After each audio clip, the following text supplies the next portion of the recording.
What we're looking at this week is tracking, variances, and briefly reports and filters.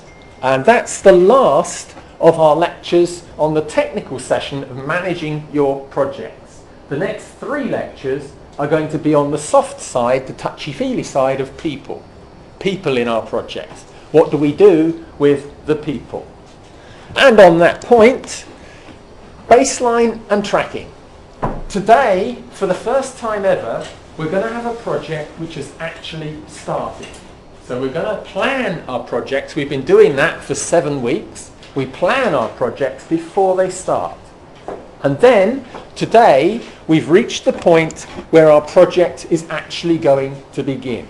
Things are going to happen. People are going to do things. And we warn you here on this slide that now that means things will be very different.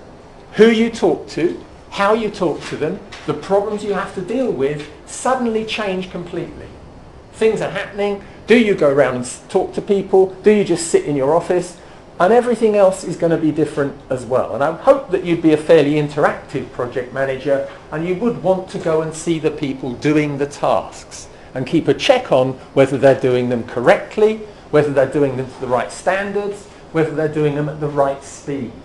And that's what today's lecture's going to be about, monitoring or tracking our projects. Quite a lot of people use the term monitoring, but I prefer to use the term tracking because monitoring just suggests you're looking at it, whereas tracking suggests you're doing something with it having looked at it. And that's the approach we're going to take. We're going to try and keep the project on track. And if it goes off track, we're going to try and get it back on the tracks, if you see what I mean. Rather loose analogy, I'm afraid. And when we have created our plan, which we spent 7 weeks teaching you how to do, when you've got the best plan you can possibly get, including everything you can think of, and what you think is going to happen, that is when you set your baseline. So we're going to have a project which we've planned, and we're going to set the baseline. And that baseline is our best vision of what we think the project is going to be when it actually happens. Nothing's happened yet, but the project is about to happen. And we've set the baseline. And now the project begins, we can start to monitor it or to track it. And we need a certain amount of terminology, which is a bit unfortunate, I suppose, but there's 3 different types of data in your project now. There is the baseline data, which we've talked about. That's what you think will happen. And we're going to compare that in a minute to the actual data. So the first set of data is what you think is going to happen, when you think it's going to happen, and how much you think it's going to cost.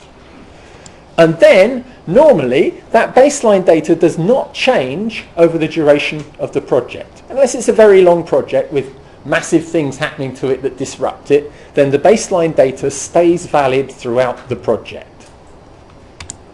Then you will get, when the project starts, information about what actually happened when the people did the work, when they did the tasks. And what we want to be interested in, of course, is did they work according to plan and according to cost, and is everything going smoothly? And if not, what are we going to do about it? And those are the sorts of questions we're going to have to look at. So you've got actual data, you've got the baseline data, and finally, when you've got the 2 things together, you can subtract one from the other and get what's called a variance. Now this is a variance in terms of accounting rather than statistics, and it's simply a difference between what you thought would happen away from what actually happened. So let me give you a couple of examples to get you familiar with the way round this works. Suppose we got a task and we thought it was going to take 2 days, but it actually took 5 days. Now what would the variance be? Would it be 3 or minus 3? We thought 2 and it took 5. Plus 3 or minus 3? Plus 3. Plus 3, yes. Because the actual minus the baseline, A minus B, is going to be 5 days minus 2 days is 3 days. So that would be a variance of plus 3 days. Now let's try another one. Suppose we thought it was going to cost £600, but it actually cost £400. What will that be? minus 200. Yes. So variances can be positive, they can be 0, or they can be negative. And what we're hoping, of course, is that the variances will always be small.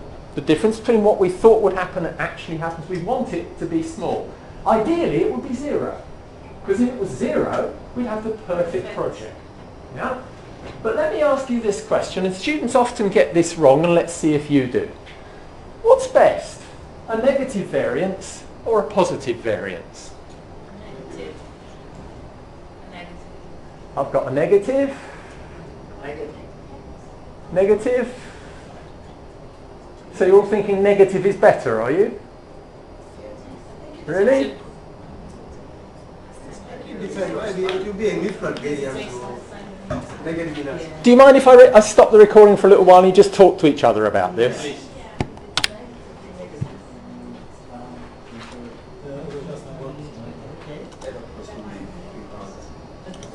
Okay, what have you got? Is it better to have a negative or a positive variance? Or variances? We agree that it's negative, but it depends on how to be positive or negative. Okay, anybody else?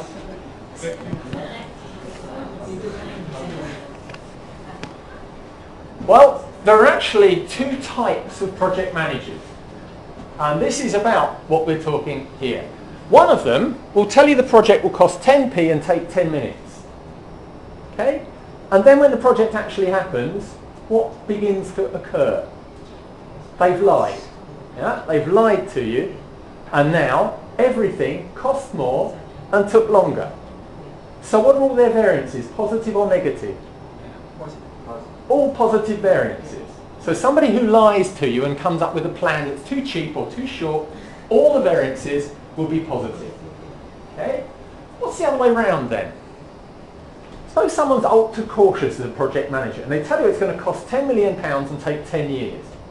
And then it runs and suddenly everything takes less time and costs less than they told you it would take. Okay? What are the variances? Yeah. So, which is best? Let's call it the tiger project manager who says like 10 minutes and £10, or the chicken project manager who tells you it's going to take 10 years and £10 million. Which one's best?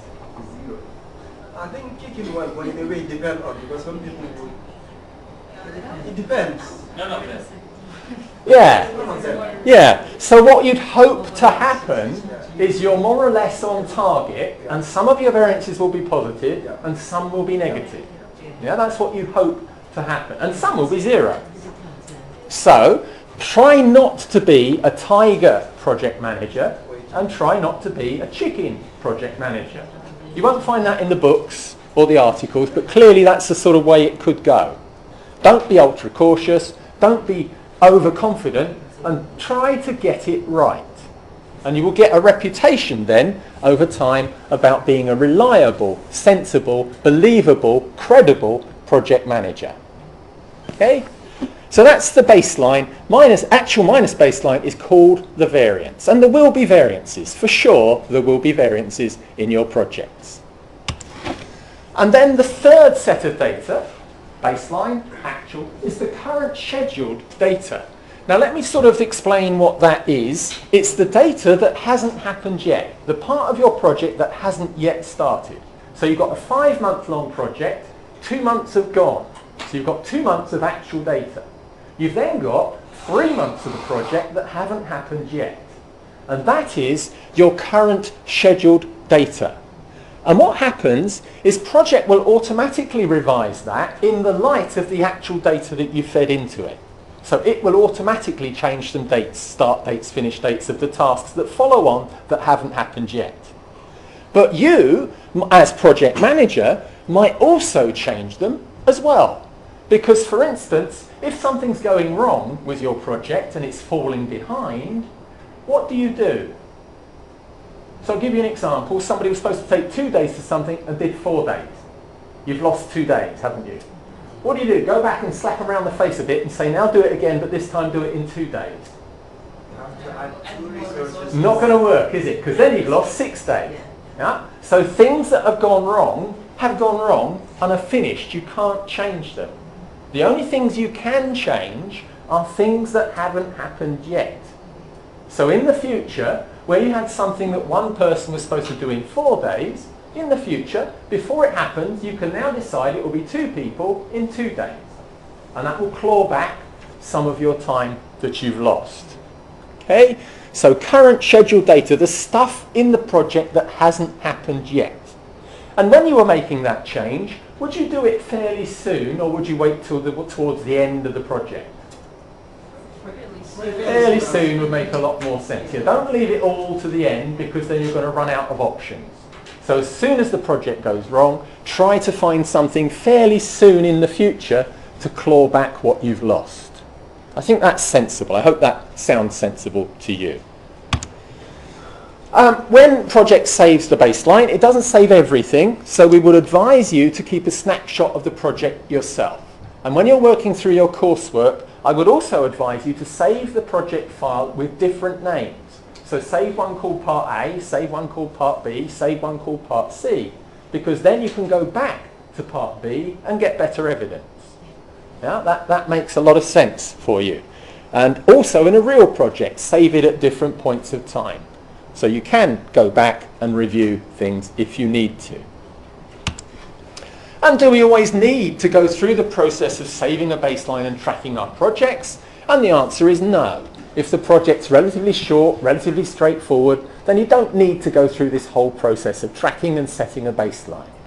But for bigger, strategically important, expensive or long projects, you will have to go through the process of tracking. And does the baseline ever change once set? Normally and sensibly, and in your coursework, no. Because that file's only about 76 days long. There aren't going to be any major external factors that interfere with it, we hope. Okay, we hope nothing's going to happen with President Trump. We hope there's not going to be a world war within a couple of days. So we can carry on with our baseline and everything's all right. But in longer projects, if you do need to update the baseline because of changes in technology, for example, or a change in government, or something else that has a major impact on your project which is beyond your control, then you have to revise your project plan and change the baseline. But you can only do that with either the change control board, the project board, or the program board. You can't just do it on your own. It's a major step to reset the baseline. Okay? And you can do it, project, set baseline, okay, yes. Right, an example. When you get into the computer rooms today or next Friday morning, I'd like you to work through this particular example to replace a bathroom suite. And it's due to start on Monday the 1st of July 2019. We're going to use the standard calendar. Here are the tasks, quite straightforward, nothing complicated, quite short, so it's an easy project for us to talk about. And it's the sort of project of that size where you probably wouldn't bother tracking it. But we're going to do it just so we know how it works. Right, and if you did that, you'd find it's 10 days long and finishes on the 12th of July. These are the resources that you need. I've done a little shorthand here. What this means is task 1 needs 1 labourer and 1 plumber. Task 2 just needs a labourer. Task 4 just needs a plumber, and so on. But what I haven't done, for the first time ever, in one of your little case studies, I haven't told you how many plumbers and how many labourers you need. I want you to work it out. So what's the sensible number of labourers and plumbers you'll need to do this job? I haven't told you. Is it 1 and 1? Is it 2 and 2? Is it 3 and 3? You've got to work it out. Which of course is true in a real project. You'd have to work it out. And what should happen if you also add in £3,000 of fittings, which are paid for up front, so using a materials-based resource, you should end up with a total cost of £11,320. I would also like you to set up an overall arching task here that tells you the whole project takes 10 days. Do you remember how to do that? Go to where it says remove old fittings, right-click, insert a new task, call it bathroom project, mark all of those and indent them. So you've got the black bar at the top that spans the whole project. Yes? Remember that? Yeah. Good, okay. So there's our project. It currently costs £11,320 and we're ready now, because we've included everything we can think of, we're ready to set the baseline. We're ready for the project to go. So set your baseline with project, set baseline, entire project, okay. And then show your baseline, just like we did in part A of the coursework, with format baseline, baseline last saved. And we did that to help spot the clashes in part A of the coursework. But that wasn't what the baseline was for. That was just to help you spot the clashes in part A of the coursework. Part D of the coursework, on the other hand, is what we're going to be looking at now, tracking the project. Right. Nothing new appears to happen. But if you go and look at project information statistics, a lot of the things that used to say not applicable are now filled in with baseline values. No big deal. What sort of information should we collect? Well, it depends on the project. It depends on the scale of the project, the complexity of the project, and the number of people working on it, obviously. But you need to be clear about what's got to be collected and who's got to be collecting it and how often. Because you must make sure you've got a sensible strategy for recording the actual data. People must know how often they've got to report to you and what they've got to report to you. Because if not, there'll just be chaos. What information should you collect? Well, there's some examples, but they're pretty obvious and we'll show them in a minute anyway, so I don't need to talk through those things necessarily. And what I do need to tell you is you have to be objective about collecting the information on the actuals. So for example, if you've told somebody to build a wall over 4 weeks and 2 weeks have gone, what would you expect to have happened if it's running to plan? Yeah, you'd expect half the wall to be built. And that sort of thing is relatively easy to look for.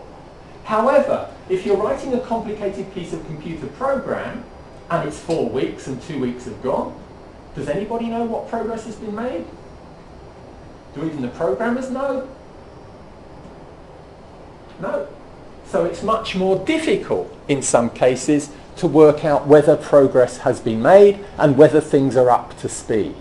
But don't just assume, because you said it's going to take 4 weeks, that it's going to take 4 weeks. Be very careful to sit on people's heads, particularly for the critical tasks, to make sure they're making progress on things. Don't let it just slip through inaction. Go and see, go and talk to people.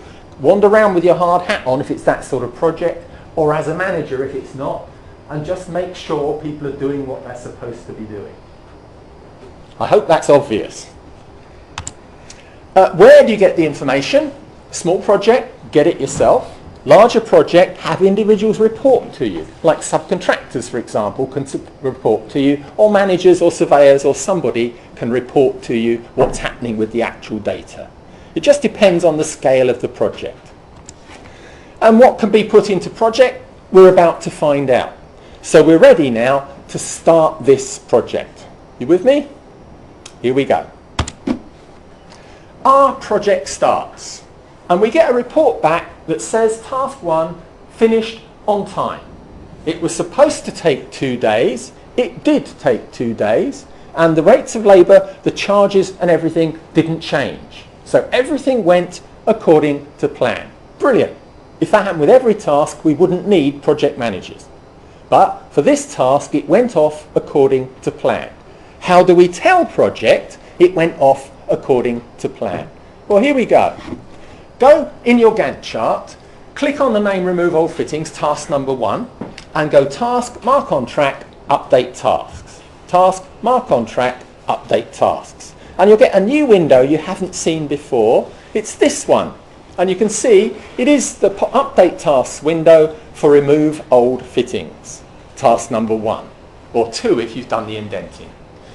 And there are 3 ways in which you can tell project that that task went off according to plan. I'll tell you what the 3 ways are. The first way is to change this to what? 100%. That will tell project it went off according to plan.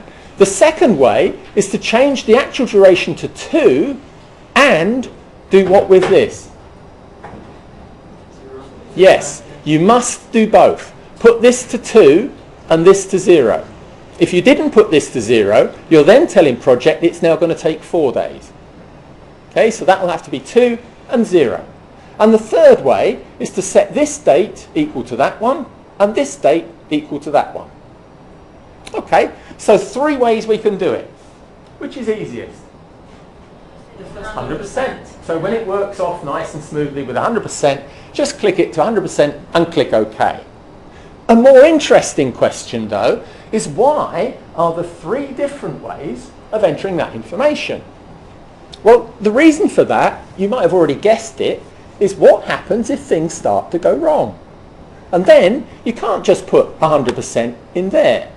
For example, suppose you find out it's going to take 3 days rather than 2. What would you do? 3 and 0. Yeah, or if you've only gone through a little way, 2 there and 1 there, so it adds up to 3 now, if you found out part the way through. But that allows you to get different durations entered into project, which will create variances. And the other way, suppose it started on time but finished a day late. What would you do here? Match that date, but make that a Wednesday. But now, what about it started a day late and took a day longer? Okay, this becomes Tuesday, and this will become Thursday. Yeah, starts a day late, that won't be Monday, it'll be Tuesday. And then it would normally be a Wednesday, but because it took a day longer as well, that would have to now be a Thursday. Got it? So again, you wouldn't be able to do that up here. The starting a day late can only be done down here. But you can start it a day late and make it take longer by just adjusting the dates slightly. But if it starts on time, you can do it with these. So that's why there are 3 different methods. It's so you can enter in things when things go wrong. But for us, it didn't go wrong, so we can just change it to 100% and click OK. We'll do that.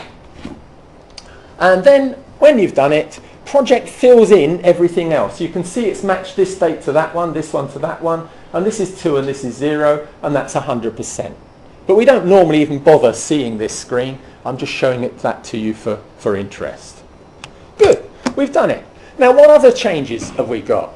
Well, if you look at project information statistics, you'll see this screen here. And on this screen, you can see for the first time we've got some actual expenditures and some actual things going on here. So we've had an actual start date. Why haven't we had an actual finish date yet then? Project hasn't finished. That's right, absolutely true. We've got an actual baseline and current. So these are still the same at the moment because nothing's gone wrong.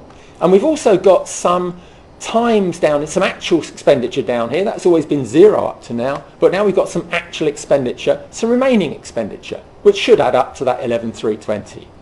And we've also got 2 strange things down here, which I'll talk to you about, and another strange thing here. So I'm going to talk through some of these figures and try and explain them to you now, because they are a little bit odd and it took me a while to work out what they do. But here we go. Duration is 10 days, current baseline, that's fine. Total work, 144 hours, that's also quite straightforward. And the actual work that's been done 2 days, 2 days for a labourer and a plumber, that's fine. And the actual cost, that's fine too. So I have absolutely no problem with those figures there. They're all perfectly sensible. But when you get to the next set of figures, things start to look a little bit more complicated. And I'll try and tell you why. Well, first of all, the percentage work completed, I'm happy with that. It just says 32 over 144. Why 32 over 144? Well, we've done 32 out of 144 hours, and that rounds to 22%. That's fine. Now next, we've got this rather strange thing that says the actual duration is 1.43 days. That's a bit odd, because we've just done 2 days of work, haven't we? But it's saying 1.43 days. Well, that's because, according to project, there's a total of 14 days work to be done. Now, why 14 days work to be done? I have to go back a few slides. Stick with me. Where's the project? Here it is. What happens if you just add up these numbers here? What does it come to? 14 days. That's what project calls the amount of work to be done, 14 days. Now, I have two worries about that. Some of those tasks overlap, and some of them use more resources than others. So in a sense, what does this 14 days mean? Because the project doesn't take 14 days, it takes 10 days. And the 14 days sort of ignores the different things we've just mentioned. So I don't really like that idea. I see sort of where it's coming from, but then the way they use it quite surprises me. Let me show you how they use that 14 days. Let's go back to that other slide. Getting there. Oh, sorry, there we are. A total of 14 days work is to be done. We've done 2 days on that first task, and therefore we've done 2/14 of the project work to be done, which comes to 14.286, and that's where it gets that 14% from. So it's based on those 14 days. Now personally, I'd be much happier if it just said you've done 2 out of 10 days. So you're 20% through. But it doesn't. For some strange American accounting convention, it gets that 14% figure based on those 14 days work to be done. So I'm sorry that's a bit long-winded. And because the project was supposed to take 10 days, then you've done 2/14 of those 10 days, which means it's 1.43 days done. I think that's odd. What do you think? You agree? Good. Pleased to hear it. But that's where it came from. So at least you know where it came from. It took me a long time to work that out, but I pass it on to you for nothing. All right. And then you can also have a look at view tables tracking, and you can have a look at format actual work and actual costs in task usage, and you'll see a lot of things are now filled in that weren't filled in before. We can also get a better Gantt chart format like the one you can see here. And if you remember, task 1 or task 2, if you've done the indenting, used to be critical. Why isn't it critical now? It's done. Yeah, it's of no interest to us anymore. It's finished. Okay. Once it's tracked, you see the little tick there. That little tick tells us that task is tracked. And though it used to be red and critical, it's not red and critical anymore. I've also got the grey baseline showing, which will be useful as we run through this lecture, because that will show us any variances in time. So far so good. We've tracked one thing and it's worked out okay. No delays to the project, no changes in cost, everything's looking good. Now next, what we're going to do for task 2 and task 3 is we're going to make some slight changes. Task number 2 took an extra day. Task number 3 took half a day less than we thought, because when we removed the thing, the walls weren't as damaged as we thought they might be. So we got that a bit wrong, understandably. And now we enter that information by using the screen, change the actual duration from 3, the remaining duration to 0, and click OK. And for the other one, set it to 1.5 and to 0. So using the task update screen, this one, again I've got to go back a bit to find it for you. This one, remember? So when you're on task number 2, for instance, it will say 2 days, make it 3 days and 0 days. When it's task number it will say 2 days, make it 1.5 days and 0 days. And that will do those changes for those 2 tasks. And then what you will see is some more total work, some more actual durations, and some changes in those percentages. But the project is still 10 days long, but there's a cost variance now. For the first time, we've got a cost variance, because this task took a day longer, and that cost us an extra £240. And this task took half a day less, which saved us £120. And because we've got a summary task up there, the balance is that 120. So this will be good evidence in your coursework, this table here, view table cost. Now, let's move on to looking at what's happened. And you can see 3 ticks. And because we've got the baseline showing, can you see the difference here now? The baseline there was here, but that task took longer. The baseline there was longer, but that task took less time. So visually, we can see the variances in time developing. But at the moment, the project is still on time, because all we did is use available slack, or create more slack in those 2 tasks. They weren't critical tasks. Good. Now the next task. Oh, well, we're working with a plumber. There's going to be problems. You're working with a plumber. I had one last week. Oh, flip. I don't even want to tell you how much that cost. And the task number 4, lay pipe work, a day late in starting because the plumber didn't turn up. And then they worked for 10 hours a day for 2 days to try and make up for some of the delay because they felt a little bit guilty. How do we do that? So I'm just messing around a bit here. So I've made some more changes to a task. Well, we do it like this. First of all, go on to that task and make it start a day late. And when you make it start a day late, you'll suddenly see this. Can you see that that's where it was going to start, but it's actually started a day late? And because of that, can you see the project is also running a day late? So now we've got the time variances affecting the critical path. So that's the first thing. We've just made it take a day late. Now we actually go to start showing the task usage view and enter this taking longer than it should. And what we'll do is in the actual work, not the work for the plumber on task number 4, lay pipe work, we're going to say it actually took 10 hours and 10 hours and 4 hours instead of what used to be 8, 8 and 8. But please make sure you enter the actual work. And when you enter the actual work, project will match it and match it and match it. And now, because it adds up to 24 hours and because we didn't tell it took any different, it knows that that task is finished. But instead of taking 2 days, it took 2.5 days, but it started a day late as well. So we've done it. And what you'll see now is 4 tasks have been ticked because lay pipe work's just been finished, now taking 2.5 days with those extra hours done. And there's also a cost variance that you could find, and you can see there is a knock-on effect, and the project is now taking 10.5 days. An extra half day has been added to your project. And there is that half day. You can see it there. And there's the different costs. You can see them there. And there's the changes to these percentages. We're getting there. The next report, change the hours worked on a fixed cost. We get another report in that says task 5, install new fittings, took 3 days rather than 2, because when we took the bath out, we found some problems underneath it we wouldn't have known about until we removed the bath from the bathroom. And it was worse than we thought, worse than we suspected. And also, we had to pay more for the fittings than we thought. And what we do in your word notes is tell you how to enter those 2 things. It's pretty easy. And when you enter it, this is what you'll see.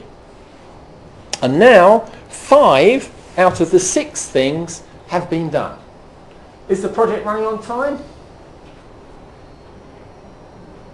No, it's late, isn't it? Because it was supposed to be finishing there. It's currently finishing there. And there's currently a £1,380 cost variance for task 5 and £1,500 for the project as a whole. And the current total costs, it used to be 11,000 something, the current total costs have gone right up to 12,000 something. So let's see about this last task. Now these people actually own a dog. And the reason they're putting the new bath in is because they want to give the dog a bath over the weekend. So we want to try and rescue this project for them so they can give the dog a bath in their new bathroom. Fair enough? And I'll tell you how we're going to do it. We're going to hire an emergency plumber. Now we haven't got an emergency plumber in the project at the moment, and an emergency plumber costs more money than a standard plumber. But what we're going to do with the emergency plumber is add them to this task. So we've got a plumber and an emergency plumber working on that.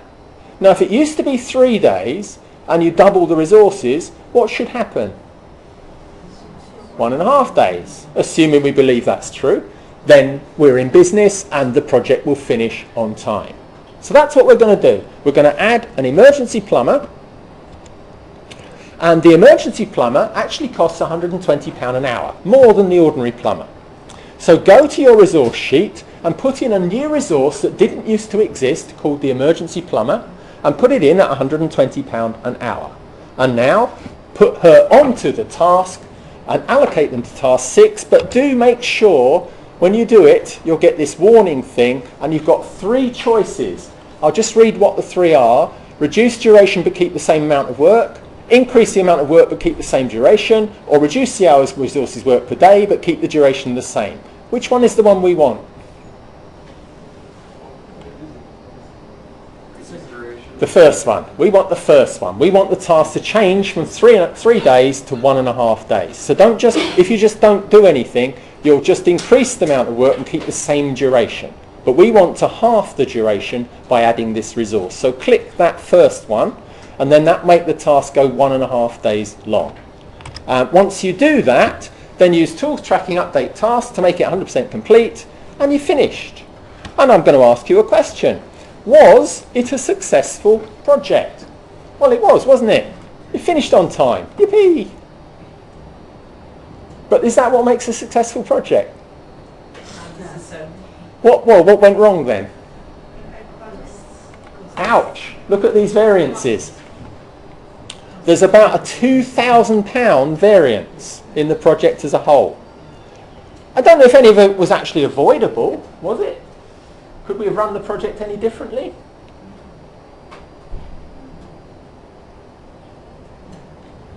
And finished on time? Well, don't know. But would the clients be happy? Who pays that £2,000? You or the client? So are they going to be happy? The dog's going to be happy, but I'm not sure about the people who've got to pay an extra £2,000. But what could we have done? Well, that's the problem with being a project manager. And you have to report to your program board, your project board, your change control board. Everybody has to be there up blaming you when you run your project. You take a lot of the decisions, but they're always sitting on your back as you're sitting on the back of the people that are doing the tasks. Still want to be a project manager? Is it too late to change modules? Bit late, I suppose, isn't it? Is it late reading? All right. Now then, there's just a little bit more in the notes about some advanced and more difficult changes. And when we have the seminars, I want to brief you on about what I'm expecting from you in Part B of the coursework, which is about the tracking. And basically, each of you is going to make up a story about what happened to your project. Remember, you've all got a different case study already because you allocated resources differently to all the different tasks. Well, now you're all going to have a different story about what happened to your project when it actually started. And you'll create some variances and you will explain them. And they'll be different for every single one of you. Okay? So it's more fun for me to mark. Anyway, there's a lot. That's the sort of things that we did. And there's other things that can happen, but that's pretty much it in terms of what we want to talk about. I've already reminded you that we've got some other notes in your stuff. There's an appendix about filters and reports, and there's some stuff on quality, uncertainty, and some tips for events management students. These are not examinable things. But the examinable thing in the coursework is the stuff about the variances, which we've covered today. And what you need to do when you get into the computers is have a go at the case study. All right?